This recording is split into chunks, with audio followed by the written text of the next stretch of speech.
자, 에나 여러분 반갑습니다. 오늘은 저희 게스트를 I do speak some Korean to introduce my subscribers. 굉장히 유명한 파워리프팅 선수가 이제 닥터 스트렝스에 놀러 와서 저희 기회가 돼가지고 이렇게 인터뷰를 좀 하게 됐어요. 프랑스의 메흐디 자할이라는 굉장히 유명한 벤치프레스 선수인데 일단 제가 이걸 기획한 게 아니에요. 저희 우리 옆쪽에 있는 강윤이가 이 모든 걸 진짜 엄청난 팬이거든요. 그래서 이 모든 걸 기획을 하고 얘기해줘서 이제 마이크는 이쪽으로 넘겨주도록 하겠습니다. 그 전에 Can you introduce just a little bit of yourself to our subscriber in my channel? Yeah, so I'm a French athlete and coach in powerlifting, mainly in bench press. I did two-time world champion in 2021 and 2022 with the world record in IPF 83 kilo class. So how's your record? I did 219 and then 220.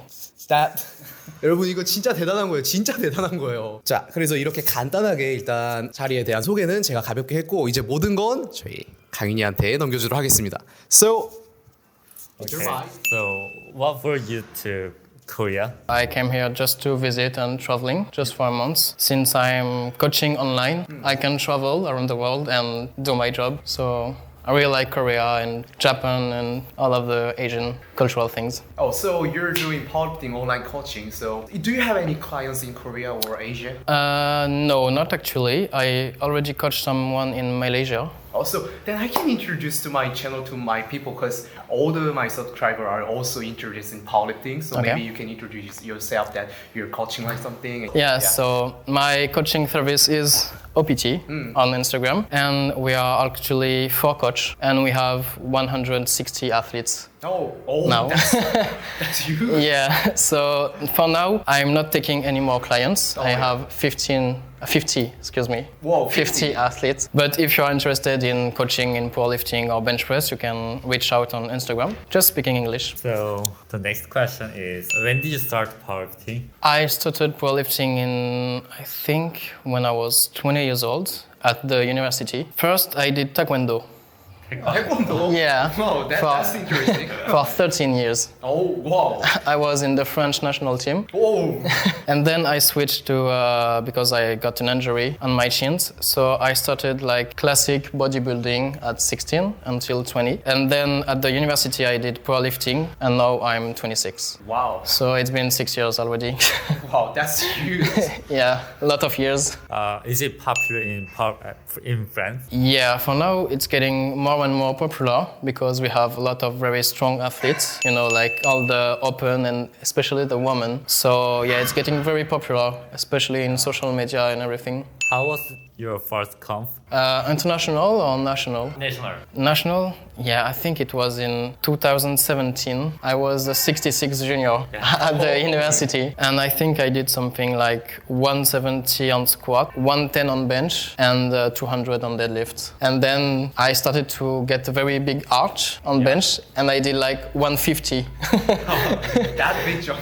Yeah, it was the French national record. My first comp I did maybe 110 and then 140, and then I did the world in Japan and I did 170. It That was the jump record. is just like Yeah. squats or deadlifts. Yeah. Yeah, the first world record was, I think it was When in was Lithuania. It was Lithuania? in Lithuania in 2021. 21. Yeah. And in 83 kilo class, I weigh in at 78, 79 kilo. You don't post your setup video on your Instagram, like a bench press setup. Yeah. So I was wondering, so I searched it on YouTube, like how to set up, like how I can make bigger arch. Yeah, bigger arch. To improve the arch, like it takes a long time. Like it's been 6 years for me, and people think that since you start powerlifting and bench press, you get a huge arch instantly. But it takes a long time to improve that. That's the mainly people watching that. Oh, all the athletes is got huge arch and they try to make it that big arch, and they also like my low back's pain. Like, is this powerlifting bench press? I don't like it. It's not like lumbar Yeah, extension, it's just It's only mobility. chest and mobility. Exactly. But it takes time. IPF just changed the rule, and I just wondering, what's your opinion? I think it can be like a good thing to maybe attract more people, but I don't think this rule is very good because you know you need to like flare out Yeah. your elbow and bench like that, and it's not very good for all the joints. We thought that we can just closer the grip, but it's even worse for the depth. Oh yeah. So yeah, it's hard for people like me who has extreme arch, but we get used to it. And even for the judges, referees, it's very hard to to. ambiguous. Yeah. How is it? This is good lip. How is this no lip? Exactly. What is the exact point is?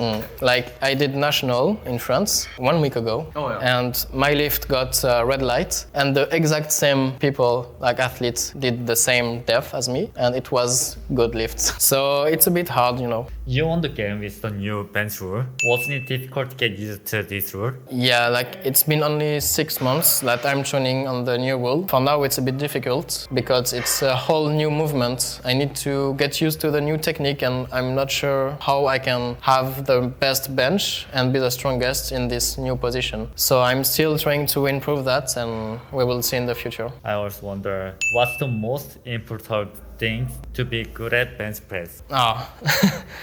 Yeah, there is a lot of things. A lot of things. Yeah, I think the best thing like people don't do, like when they are starting bench press, is maybe a leg drive. Like they don't understand how the leg drive is working to be the best in bench press. Maybe trying to improve that is the best thing, and to have a very like horizontal push in the floor instead of vertical, so you can have a better strength transfer. Another question. So, how do you think about that toe angle? You're more likely to make it closer or like wider? I'm more closer for me. To make it some. Exactly. If we try, can I make bigger arcs? Because some people are really flat when they are benching. I think it depends of the people. You know, some people have a very big mobility, like natural, and others are more flat.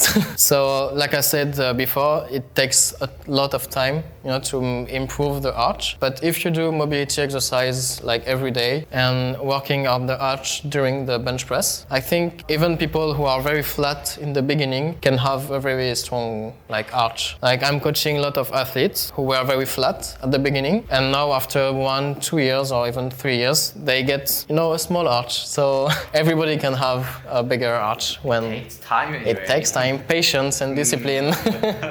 Okay, then what should we do to get bigger arcs? Same mobility exercise every day. So I'm doing Cobra push-up, the arch on the ground, and pullover with dumbbell. This helps, and that's all I do for the arch. And then working on the technical side during the bench press, having a very strong leg drive. This helps a lot, and trying to get your chest closer to the bar. Yeah, so mobility exercise every day, and the technical part of the bench press, and then patience.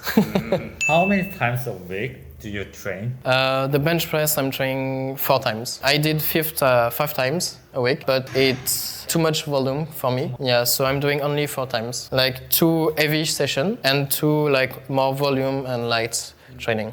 As an athlete and coach, what's the most important things to be good at powerlifting? To be good in powerlifting, that's a good question. I think the first main part can be the genetic, and then being very disciplined in the sport, like eating good, sleeping good, you know, all the external, and doing what your coach says. It's just a really basic and simple things, but it's really also struggle to keeping that, you know, the discipline. Most athletes are looking for the small percentage to improve, but they don't sleep well, they don't eat well, and all of these things is 90%. If you do that and a lot of years, you will be better for sure. Most of people just training well, but not sleeping good or eating like shit. Exactly. Also, as an athlete, we also trying to get some the weight class to make some diet, so we make it clean eating or to tracking macros, but usually people think oh, powerlifting, you don't have to. Yeah, it's fine. Just, you do what you want and just live. Eat and live. So, that's not. Well, it's really important, but I know. That's not how it works. Yeah, for sure. They don't do that, and then sometimes they ask, "Oh, what can supplements I can take to improve that?" But just eat well first, and then. So this is the last question. What is your next goal? My next goal. Yeah. Since with the new rule, I lost some on my bench press, and I went down to 74. So my next goal is to do 200 in 74 with the new rule. I'm not quite there yet, but I can do 185 with the new rule in 74 for now. When is the next competition? Oh, next competition? I think it's August, for the European Championship in bench press. yeah. So now I have a lot of time to improve and get better at that. It's the end of the interview. I really appreciate it. Thank you for having me. Thank you for spending time. 그래서 이렇게 오늘 인터뷰를 마쳐봤고 정말 유명한 선수고 정말 강한 선수기도 하니까 벌써 You see his upper body, how his mass is building in here. 그래서 애초에 이런 벤치 자체를 만든다는 게 그런 많은 부분들이 좀 필요합니다. 그래서 굉장히 기본적인 부분을 오랫동안 꾸준하게 성실하게 쌓아나가라는 굉장히 기본적이지만 중요한 이런 말들을 해줬고요. So enjoying Korea? Yeah. 그래서 오늘 인터뷰는 여기서 마치도록 하고요. 저는 또 다음 영상으로 찾아오도록 하겠습니다. 다음 선수가 될 수도 있고요. 그럼 엔바입니다, 여러분. Appreciate for that.